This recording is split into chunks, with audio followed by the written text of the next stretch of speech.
वो हर रात आखिरी अनाउंसमेंट के बाद आती थी।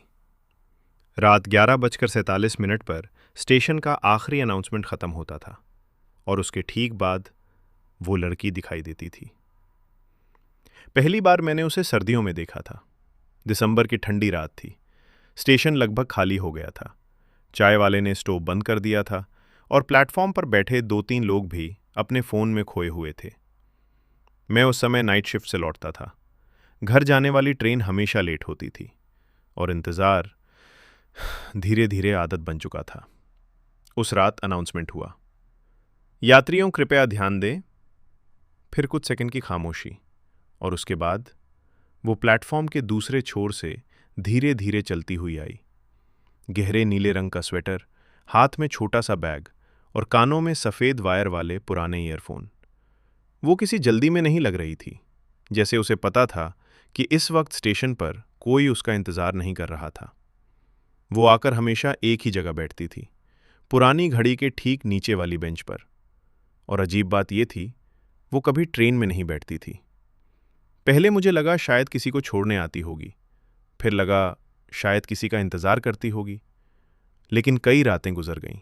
वो आती, चुपचाप बैठती, धीरे धीरे पूरे स्टेशन को देखती थी और आखिरी ट्रेन जाने के बाद बिना कुछ बोले चली जाती थी। कुछ लोग इतने शांत होते हैं कि उनकी खामोशी भी याद रहने लगती है। धीरे धीरे मैंने उसे नोटिस करना शुरू कर दिया। उसे ठंडी चाय पसंद थी, क्योंकि वो हमेशा चाय लेकर उसे तुरंत नहीं पीती थी। वो अनाउंसमेंट खत्म होने के बाद एक लंबी सांस लेती थी, जैसे पूरे दिन के बाद पहली बार बैठी हो। और जब भी कोई बच्चा स्टेशन पर रोता, वो अनजाने में उसकी तरफ देखने लगती थी।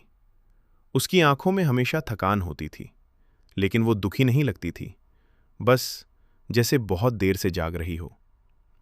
एक रात स्टेशन पर बिजली चली गई। पूरा प्लेटफॉर्म अंधेरे में डूब गया। सिर्फ दूर खड़ी ट्रेन की खिड़कियों से हल्की रोशनी आ रही थी। उस रात पहली बार वो मेरी बेंच के पास आकर बैठी। कुछ सेकंड तक हम दोनों चुप रहे। फिर उसने अचानक पूछा, आपको भी नींद नहीं आती? मैं थोड़ा हंस दिया, कहा, शायद स्टेशन वाले लोगों को कम ही आती है। वो पहली बार हल्का सा मुस्कुराई। उसकी मुस्कान बहुत छोटी थी, लेकिन अजीब तरह से सच्ची। फिर उसने कहा, मुझे लगता है कुछ जगहें लोगों को रोक लेती हैं। मैंने पूछा, जैसे? उसने प्लेटफॉर्म की तरफ देखा, जैसे ये स्टेशन। उसके बाद फिर खामोशी, लेकिन वो खामोशी अब अजनबी नहीं लग रही थी। उस रात हमने बहुत छोटी छोटी बातें की। उसे पुरानी ट्रेनें पसंद थीं, बारिश की आवाज़ पसंद थी और वो हमेशा खिड़की वाली सीट पर बैठती थी। फिर अचानक उसने पूछा, क्या आपको कभी किसी जगह से लगाव हुआ है, किसी इंसान से ज़्यादा? सवाल अजीब था, लेकिन उसकी आवाज़ में ऐसा कुछ था जिससे लगा कि वो जवाब नहीं, बस समझे जाना चाहती थी। मैं कुछ कह नहीं पाया और शायद उसे जवाब चाहिए भी नहीं था। उस रात आखिरी ट्रेन आई, लेकिन वो फिर नहीं चढ़ी। जाते जाते उसने सिर्फ इतना कहा, कुछ लोग घर नहीं लौटते, बस रोज थोड़ा थोड़ा वापस आते रहते हैं। उसके बाद वो कई दिनों तक नहीं दिखी। फिर हफ्ते गुजर गए। धीरे धीरे मैंने भी मान लिया कि शायद वो अब कभी नहीं आएगी। लेकिन अजीब बात यह थी, अब भी मैं रोज उसी समय स्टेशन आने लगा था, आखिरी अनाउंसमेंट सुनने, उसी बेंच पर बैठने और कुछ सेकंड के लिए उस खाली जगह को देखने जहां वो बैठती थी। एक रात चाय वाले ने अचानक पूछा, भैया, आपकी दोस्त अब नहीं आती क्या? मैंने पहली बार महसूस किया स्टेशन ने भी उसे नोटिस किया था। मैंने बस सिर हिला दिया। चाय वाला कुछ देर चुप रहा, फिर बोला, वो लड़की पहली बार नहीं थी यहां। उस रात मैं बहुत देर तक कुछ सोच नहीं पाया। बारिश शुरू हो चुकी थी।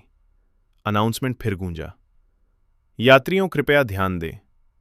और अचानक पूरा स्टेशन पहले से ज्यादा खाली लगने लगा। आज भी कभी कभी जब रात बहुत शांत होती है और दूर से ट्रेन की आवाज आती है, तो मुझे लगता है शायद वो अब भी किसी स्टेशन पर बैठी होगी, आखिरी अनाउंसमेंट खत्म होने का इंतजार करती हुई।